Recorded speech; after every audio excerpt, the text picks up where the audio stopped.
Hello and welcome to Fulltime Online here at GeelongAdvertiser.com.au. It is a very special time in the local football league season because we've got the grand finals in the Ballarat Football League and the Geelong District Footy League, and also preliminary finals in the Geelong Football League. I'm Nick Wade, and alongside me today is a star-studded panel of Geelong Advertiser football journalists to talk about all the finals action this weekend. Tim Mitchell, you must be excited. The Ballarat finals here and the grand final has finally arrived. Yes, certainly am. Nick, cannot wait. It's the white-hot premiership favourites Geelong Amateur taking on Drysdale in the Ballarat Football League grand final this Saturday down at Spring Creek Reserve, and the man that's going to be all over it with me now Monday's full-time lift out in the Geelong Advertiser is Daniel Hill, and Daniel, I imagine you're pretty excited as well, but the overwhelming favourites going into the BFL grand final this weekend, certainly Geelong Amateur. Yeah, Geelong Amateur, the overwhelming favourite, probably unbackable favourites. You might be able to get $1.02 if you squander around at Spring Creek Reserve and try and find someone who wants to put a bet on with you, but geez, Geelong Amateur, it'd be a surprise if they were beaten. In saying that, Drysdale, they go out there with nothing to lose,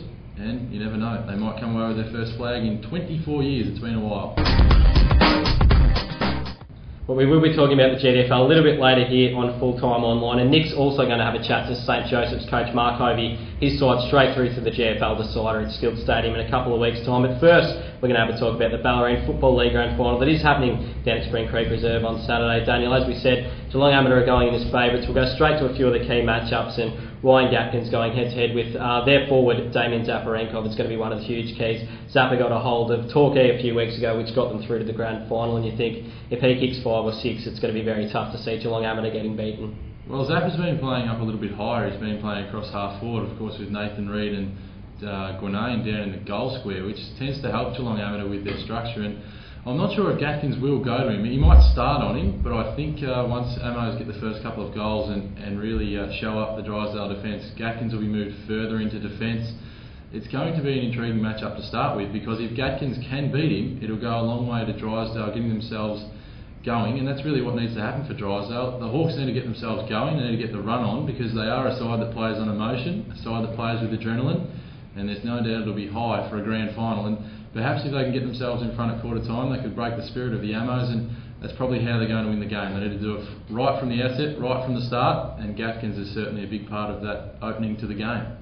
Tim Clark, a big chance too to return for Geelong Amateur. How much is that going to aid them, their spiritual leader? He's going to play. It's surely going to play. And look, having their spiritual leader out there, leading them in the grand final in much less controversial circumstances than last year. We know that everything that happened, the Friday night appeal that actually got him playing last year. So it'd be nice for him to just sit down. He had the week's break, and surely Tim Clark's going to be ready to be back out there and firing and leading his Amos to hopefully a victory for them on the weekend. Well, I doubt spiritual leader. I reckon Lindsay Smith is their spiritual leader. I think he's the man who does all the business for them in the centre of the ground, and Tim Clark's the guy who leads by example more than anything.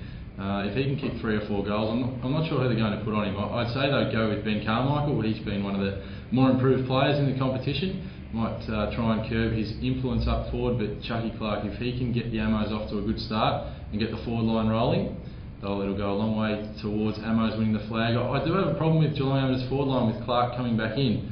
Maybe they might be a little bit top heavy with Reid, Gwinnane, Clark, and also Zaparenkov down there, and obviously McElwain on the flank.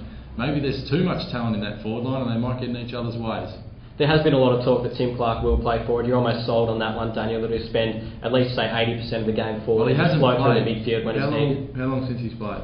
That'd be 4 or 5 weeks. Yeah. It's been a long time. Yeah, so, and he came back, and his only game back, he re-injured his hamstring, so he's only played 1 game of footy in probably 2 or 3 months. So if he was in the midfield, it would only be in short bursts, and yeah, you'd expect him to start forward and stay forward for a fair majority, which might give Amos less options if Plan A doesn't work. Plan B might be Clark in the midfield. He might run out of legs. Who knows?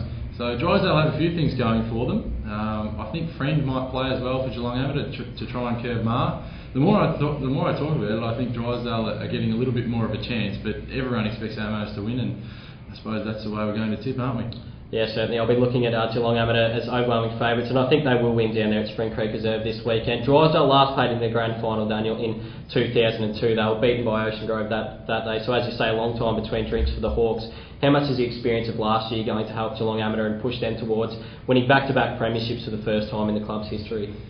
Well, the experience is the key, as you say, but at the same time, in terms of experience, I think Drysdale have probably more experienced players in terms of their older heads, and we probably saw that against Torquay, and that's probably why they won the preliminary final the way they did. Heads like Neelis, Ma, even Gray up forward, not sure if he will play in the grand final. Those older heads, even Chapman, were very, very good in the crucial stages. I know you mentioned in your article that Ruggles and Joel were terrific, and they were, and that's where it's a great thing for Drysdale. They do have that balance.